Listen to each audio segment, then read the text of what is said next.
परिंदों ने फिरका परस्ती ही नहीं सीखी, कभी मस्जिद पे जा बैठे, कभी मंदिर पे जा बैठे। मैं हूं अर्पण और आप देख रहे हैं नेक्स्ट 9 न्यूज़। देश का एक बहुत ही गंभीर मुद्दा है जिसको आप जानते हैं बाबरी मस्जिद और राम मंदिर के नाम से। एक विवाद है, इतना गंभीर विवाद है जो कि दो समुदायों से जुड़ा हुआ है। एक तरफ है हिंदू समुदाय और एक तरफ है मुस्लिम समुदाय। इस समुदाय की जब बात करते हैं, इस मुद्दे की जब बात करते हैं तो होता यह है कि विवाद उठ जाता है और विवाद उठने के बाद हार और जीत की बात होने लगती है। अगर मस्जिद बनती है तो हिंदू समझते हैं कि यह हमारी हार है, अगर मंदिर बनता है तो मुसलमानों को लगता है कि यह उनकी हार है और कोर्ट का फैसला आ सकता है, आज आएगा, कल आएगा या फिर कभी और आएगा। लेकिन किसी भी हालत में अगर कोर्ट का आदेश आता है और कुछ भी अगर वहाँ बनता है, मंदिर या मस्जिद, तो किसी एक पक्ष की हार निश्चित है। ऐसे में एक समुदाय नाराज होगा, एक समुदाय की जो भावनाएं हैं वो हर्ट होंगी और उसके बाद लोकतंत्र में कहीं ना कहीं उसका विश्वास कमज़ोर होगा। ये ऐसी समस्या है जिसका समाधान करना बहुत ज़्यादा मुश्किल है।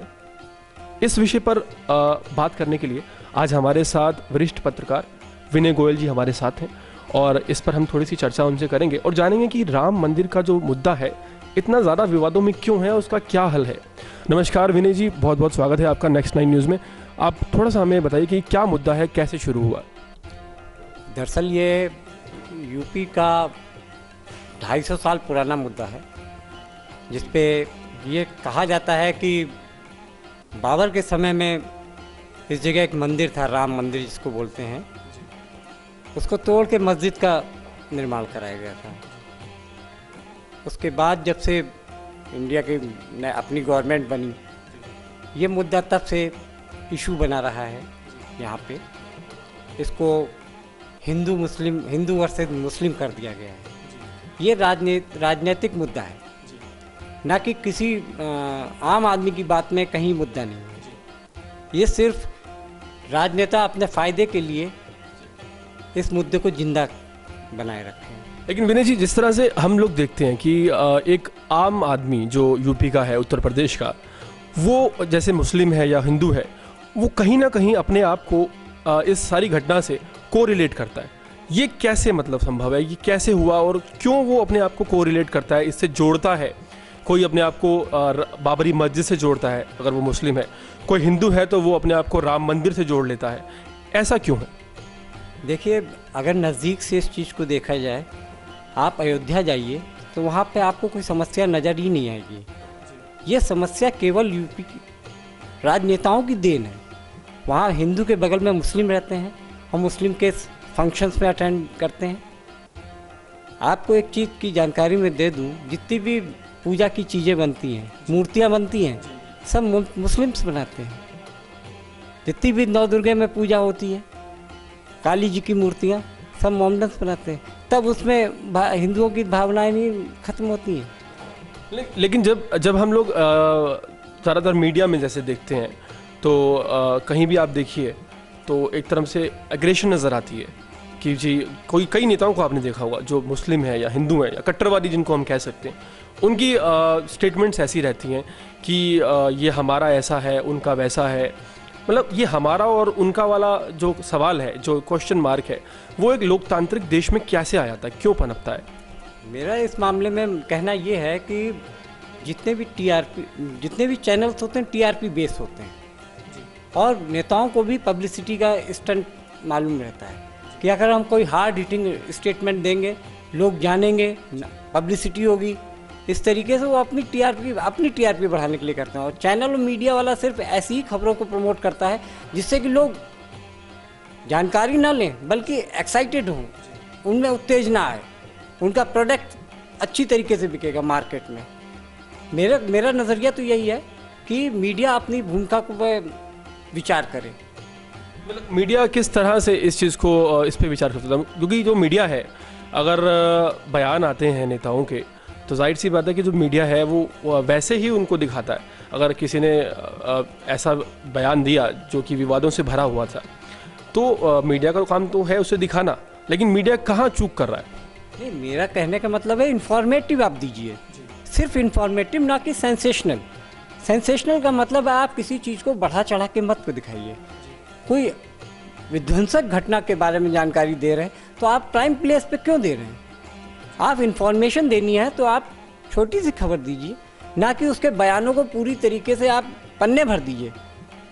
पन्ने भरने का मतलब नहीं है, इन्फॉर्मेशन दे दी कि फलानी जगह पे ये घटना हुई। मतलब आपका कहने का मतलब ये है कि जिस तरह से एक छोटी सी घटना को बहुत ज़्यादा बढ़ा चढ़ा कर इतना ज़्यादा लिख दिया जाता है कि ऐसा लगता है कि कहीं ना कहीं ये पक्षपात हो रहा है, या it can also called bias reporting.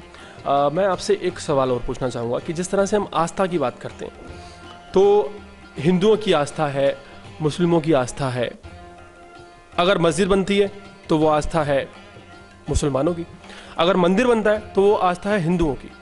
तो क्या आस्था पर, मतलब कानून की क्या आस्था है? क्या आस्था के ऊपर आधारित कानून कोई आदेश जारी कर सकता है कि भाई मैंने ये आदेश दिया क्योंकि ये हिंदुओं की आस्था जो है वो हर्ट हो रही थी, है ना, अहित हो रही थी, या मैंने ये आदेश दिया क्योंकि मुसलमानों की आस्था हर्ट हो रही थी? क्या आस्था के आधार पर कानून के दायरे में रहकर कोई फैसला लिया जा सकता है? देखिए, आस्था के बेस पे तो कोई भी अदालत निर्णय नहीं देगी। जैसे कि 2010 में एक हाई कोर्ट ने, इलाहाबाद हाई कोर्ट ने एक डिसीजन दिया था। उसमें 3 जज का पैनल था। एक जज ने कोई भी स्टेटमेंट अपना नहीं दिया, बल्कि 2 जज एक मत थे, बल्कि एक जो जज था एसयू खान, उन्होंने उससे डिफ़र किया था। उसमें ये कहा गया था कि इस जगह के 3 बराबर हिस्से कर दिए जाए, हर पार्टी को 1/3 हिस्सा मिले। लेकिन उस पर बाकी दूसरा पक्ष तैयार नहीं था। आपका जो हिंदू समाज वाला था उसने कहा कि हम इस ऑर्डर को नहीं मानते। उस ऑर्डर को उन्होंने सुप्रीम कोर्ट में फाइल किया और पिछले 6 साल से ये मामला सुप्रीम कोर्ट में पड़ा हुआ है। जहाँ तक कि अदालत की बात है, अदालतों के पास इतने केसेस रहते हैं, जबकि ये मामला तो विधायिका का है। विधायिका इस पे पूरी तरीके से अपने को एक्शन ले, उस चीज़ को मेंटेन करे।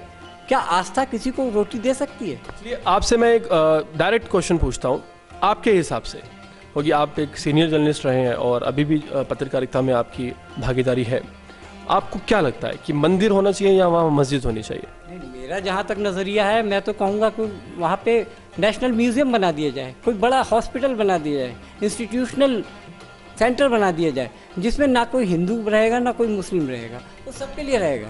जी, मतलब कि हम दर्शकों आपको बता दें कि विनय जी ने बहुत अच्छी बात कही है कि अगर उस ज़मीन पे 7 एकड़ से ज़्यादा ज़मीन है, अगर उस ज़मीन पर आप मंदिर और मस्जिद बनाने की बात करते हैं तो क्या उत्तर प्रदेश की बाकी सारी समस्याएं ख़त्म हो गई, या मंदिर या मस्जिद बनाना देने से वो समस्याएं ख़त्म हो जाएंगी?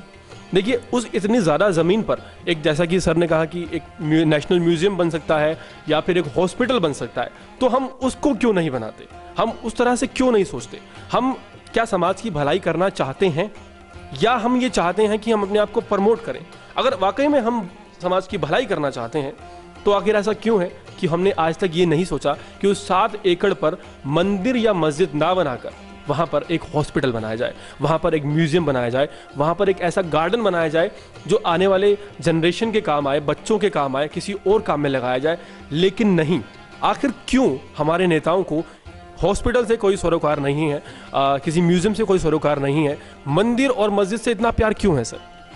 मेरा ख्याल है कि ये राजनेताओं का एक मुद्दा है, अमरजीवी, जिसको संजीवी बोल सकते हैं।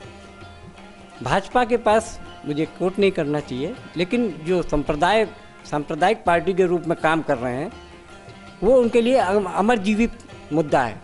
ना कभी मंदिर बनेगा ना कभी मस्जिद बनेगी, ये चुनावी मुद्दा बना रहेगा हमेशा सत्ता पाने के लिए। तो आपका कहने का मतलब ये है कि एक ऐसा मुद्दा है जो कि सिर्फ कभी जिसकी समस्या का समाधान नहीं होने वाला, लेकिन ये समस्या ज़रूरी इसलिए है ताकि उसके ऊपर राजनीति की जा सके, अपनी राजनीतिक रोटियां सेकी जा सकें। चलिए सर, बहुत बहुत शुक्रिया हमसे बात करने के लिए। और दोस्तों, हमारा आज का ये स्पेशल प्रोग्राम आपको कैसा लगा हमें ज़रूर बताइए। आप हमें ईमेल कर सकते हैं arpan.next9news@gmail.com, और इस मुद्दे पर हम आगे भी चर्चाएं करते रहेंगे और हम कोशिश करेंगे कि इसी तरह के मुद्दे और लेकर आएँ और कम से कम रोज़ाना एक मुद्दे पर वरिष्ठ पत्रकार विनय जी से मुखातिब रहें, उनसे बातचीत करें और कोशिश करें जानने की कि ऐसा क्यों चल रहा है। आप देखते रहिए नेक्स्ट 9 न्यूज़ और मुझे और विनय गोयल जी को इजाज़त दीजिए। नमस्कार। Subscribe now to receive new updates, reviews and news.